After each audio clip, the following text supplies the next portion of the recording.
ओम नमः शिवाय। आप सभी शिव भक्तों का इस शिव पुराण के कथा श्रवण में हार्दिक स्वागत एवं अभिनंदन है। और आज हम उमा संहिता के अंतर्गत जो 7वां अध्याय है उससे आज का कथा श्रवण का प्रारंभ कर रहे हैं, और जिसका विषय है पापियों और पुण्य आत्माओं की यमलोक यात्रा। सनत कुमार जी कहते हैं, व्यास जी, मनुष्य 4 प्रकार के पापों से यमलोक में जाते हैं। यमलोक अत्यंत भयदायक और भयंकर है। वहां समस्त देहधारियों को विवश होकर जाना पड़ता है। कोई ऐसे प्राणी नहीं हैं जो यमलोक में न जाते हों। किए हुए कर्म का फल कर्ता को अवश्य भोगना पड़ता है। इसका विचार करो। जीवों में जो शुभ कर्म करने वाले सौम्य चित्त और दयालु हैं, वे सौम्य मार्ग से यमपुरी के पूर्व द्वार की जाते हैं। जो पापी पाप कर्म परायण तथा दान से रहित हैं, वे भयानक दक्षिण मार्ग से यमलोक की यात्रा करते हैं। मृत्युलोक से 86,000 योजन की दूरी लांघकर नाना रूप वाले यमलोक की स्थिति है, यह जानना चाहिए।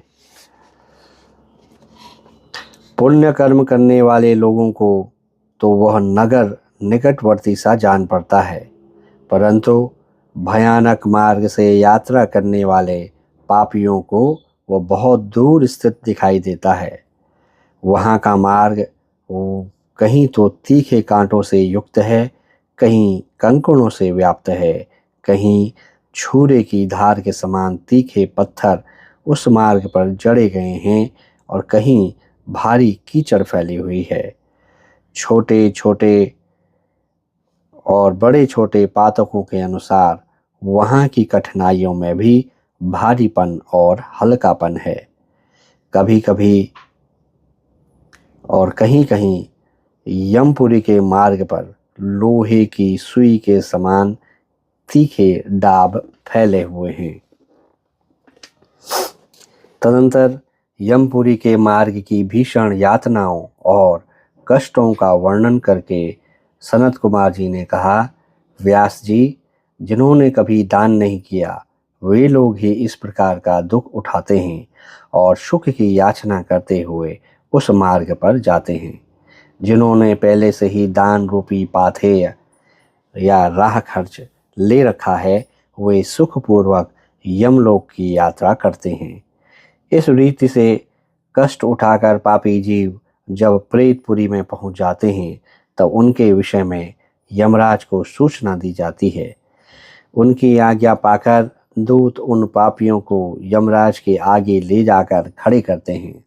वहाँ जो शुभ कर्म करने वाले लोग होते हैं, उनको यमराज स्वागत पूर्वक आसन देकर पाद्य और अर्घ्य निवेदन करके प्रिय बर्ताव के द्वारा सम्मानित करते हैं और कहते हैं, वेदोक्त कर्म करने वाले महात्माओं, आप लोग धन्य हैं जिन्होंने दिव्य सुख की प्राप्ति के लिए पुण्य कर्म किया है।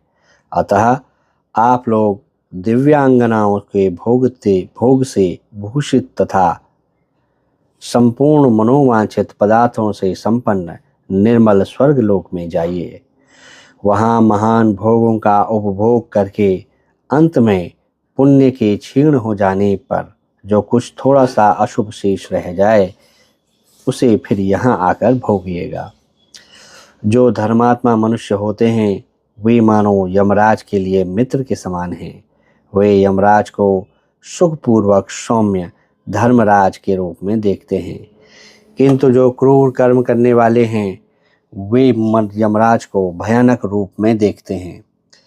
उनकी दृष्टि में यमराज का मुख दाढ़ों के कारण विकराल जान पड़ता है।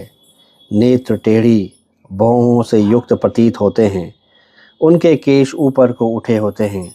दाढ़ी मूछें बड़ी बड़ी होती हैं, होंठ ऊपर की ओर फड़कते रहते हैं, उनकी 18 भुजाएं होती हैं। वे कुपित तथा काले कोयलों के ढेर से दिखाई देते हैं। उनके हाथों में सब प्रकार के अस्त्र शस्त्र उठे होते हैं। वे सब प्रकार के दंड का भय दिखाकर उन पापियों को डांटते रहते हैं। बहुत बड़े भैंसे पर आरूढ़, लाल वस्त्र और लाल माला धारण करके बहुत ऊंचे महामेरु के समान दृष्टिगोचर होते हैं। उनके नेत्र प्रज्वलित अग्नि के समान उद्दीप्त दिखाई देते हैं। उनका शब्द प्रलय काल के मेघ की गर्जना के समान गंभीर होता है। वे ऐसे जान पड़ते हैं मानो महासागर को पी रहे हैं, गिरिराज को निगल ले रहे हों और मुंह से आग निकल रहे हों। उनके समीप प्रलय काल की अग्नि के समान प्रभाव वाले मृत्यु देवता खड़े रहते हैं। काजल के समान काले काल देवता और भयानक कृतांत देवता भी रहते हैं। इनके सिवा मारी, उग्र महामारी, भयंकर कालरात्रि, अनेक प्रकार के रोग तथा भांति भांति के भयावह कुष्ठ मूर्तिमान हो, हाथों में शक्ति, शूल, अंकुश, पाश, चक्र और खड़ग लिए खड़े रहते हैं। वज्रतुल्य मुख धारण करने वाले रुद्रगण क्षुर, तरकस, धनुष धारण किए वहाँ उपस्थित होते हैं। सभी नाना प्रकार के आयुध धारण करने वाले महान वीर एवं भयंकर हैं।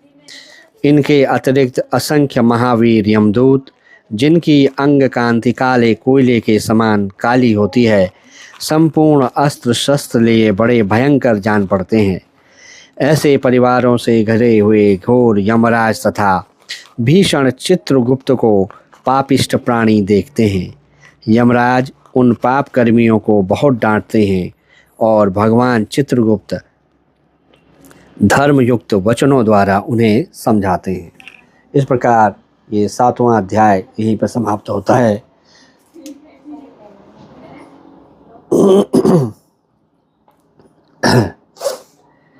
अब 8वां अध्याय है। इसमें नरकों की जो 28 कोटियों तथा प्रत्येक के 5-5 नायक के क्रम से 140 रौरवादी नरकों की नामावली, जो नरक हैं, कितने नरक हैं, इसमें उसका वर्णन किया गया है। सनत कुमार जी कहते हैं, व्यास जी, तदंतर यमदूत पापियों को अत्यंत तपे हुए पत्थर पर बड़े वेग से दे मारते हैं, मानो वज्र से बड़े बड़े वृक्षों को धराशायी कर दिया गया हो। उस समय शरीर से जर्जर हुआ देहधारी जीव कान से खून बहाने लगता है और शुद्ध बुद्ध होकर निश्चेष्ट हो जाता है। तब वायु का स्पर्श कराकर वे यमदूत उसे फिर जीवित कर देते हैं और उसके पापों की शुद्धि के लिए उसे नरक समुद्र में डाल देते हैं। पृथ्वी के नीचे नरक की 7 कोटियां हैं, जो 7वें तल के अंत में घोर अंधकार के भीतर स्थित हैं। उन सब की 28 कोटियां हैं। पहली कोटि घोरा कही गई है, दूसरी है सुघोरा जो उसके नीचे स्थित है, तीसरी अति घोरा, चौथी महाघोरा, 5वीं घोर रूपा, 6वीं तला, 7वीं भयानका, 8वीं कालरात्रि, 9वीं भयोत्कटा, उसके नीचे 10वीं चंडा, उसके भी नीचे महाचंडा, फिर चंड कोलाहला तथा उसके भिन्न प्रचंडा हैं, जो चंडों की नायिका कही गई हैं। उसके बाद पद्मा, पद्मावती, भीता और भीमा हैं, जो भीषण नरकों की नायिका मानी गई हैं। 18वीं कराला, 19वीं विकराला और 20वीं नरक कोटि वज्रा कही गई है। तदंतर त्रिकोणा, पंचकोणा, सुदीर्घा, अखिलार्तिदा, समा, भीमबला, भीमा तथा 28वीं दीप्ति प्राया है। इस प्रकार मैंने तुमसे भयानक नरक कोटियों के नाम बताए हैं। इनकी संख्या 28 ही है। ये पापियों को यातना देने वाली हैं। उन कोटियों के क्रमशः 5 नायक जानने चाहिए।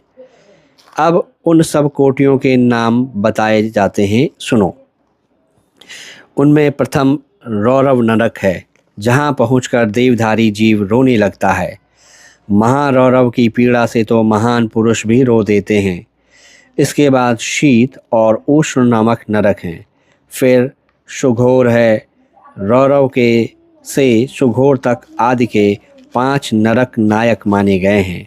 इसके बाद सुमहातीक्ष्ण, संजीवन, महातम, विलोम, विलोप, कंटक, तीव्र वेग, कराल, विकराल, प्रकंपन, महावक्र, काल, कालसूत्र, प्रगजर्न, शुचिमुख, सुनेति, खादक, सुप्रीणन, कुंभीपाक, सुपाक, क्रवक, क्रकव, सुपाक, क्रकच, अति दारुण, अंगार राशि भवन, मेरु, अस्रक प्रहित, तीक्ष्ण तुंड, शकुनी, महासंवर्तक, क्रतु, तप्त जंतु, पंकलेप, प्रतिमांस, त्रपूद्भव, उच्छ्वास, सुनिरुच्छ्वास, सुदीर्घ, कुशलामल्य, दुरिष्ट, सुमहावाद, प्रवाद, सुप्रतापन, मेघ, वृष, शाल्म, सिंहमुख, व्याघ्रमुख, गजमुख, कुक्कुरमुख, सूकरमुख, अजमुख, महिषमुख, घूकमुख, कोकमुख, वृकमुख, ग्राह, कुंभीनस, नक्र, सर्प, कूर्म, काक, ग्रध, उलूक, हलौक, शार्दूल, क्रथ, करकट, मंडूक, पूतिमुख, रक्ताक्ष, पूतिमृतक्य, कर्णधूम्र, अग्नि, कृमि, गंधिवपु, अग्निध्र, अपतिष्ठ, अप्रतिष्ठ, रुधिराभ, स्वभोजन, लालाभक्ष, अंतर्भक्ष, सर्वभक्ष, सुदारुण, कंटक, सुविशाल, विकट, कटपूतन, आम्बरीश, कटाह, कष्टदायिनी, वैतरणी नदी, सुप्त लोह शयन, एकपाद, प्रपूरण, घोर, असितालवन, अस्थिभंग, सुपूर्ण, विलातस, असुयंत्र, कोटपाशा, प्रमर्दन, महाचूर्ण, अश्रुचूर्ण, तप्त लोहमय, पर्वत, क्षुरधारा, यमल पर्वत, मूत्रकूप, विष्ठाकूप, अश्रुकूप, शीतल क्षारकूप, मुशलोलूखल, यंत्र, शिला, शकट, लांगल, तालपत्रवन, असिपत्रवन, महाशकट मंडप, सम्मोह, अस्थिभंग, तप्त, चंचल, अयोगुण या लोहे की गोली जिसको कहते हैं, बहुत दुख, महाक्लेश, कश्मल, शमल, मलात, हलाहल, विरूप, स्वरूप, यमानुगा, एकपाद, त्रिपाद, त्रीव, अचीवर और तम। इस प्रकार ये 28 नरक और क्रमशः उनके 5-5 नायक कहे गए हैं। 28 कोटियों के क्रमशः रौरव आदि 5-5 ही नायक बताए जाते हैं। उपयुक्त 28 कोटियों को छोड़कर लगभग 100 नरक माने जाते हैं और महानरक मंडल 140 नरकों का बताया गया है। यहाँ 28 कोटियों का पहले पृथक वर्णन आया है, फिर प्रत्येक के 5-5 नायक बताकर ठीक 140 नरकों का नाम उल्लेख किया गया है। कोटियों की संख्या मिला देने से सब 168 होते हैं। तो इस प्रकार ये जो अध्याय है 8वां अध्याय, जिसमें नरकों की 28 कोटियों का तथा उनके नायकों का वर्णन किया गया है, वो यहीं पे समाप्त होता है। आज की कथा श्रवण यहीं पे समाप्त करते हैं। भगवान भोलेनाथ आपके ऊपर कृपा बरसाते रहें। उनकी कृपा आपके और आपके परिवारीजनों, कुटुंबजनों, मित्रों पर होती रहे। धन्यवाद आपका इस कथा श्रवण को इतना सपोर्ट करने के लिए। ज्यादा है किसके हमारे। हाँ, धन्यवाद।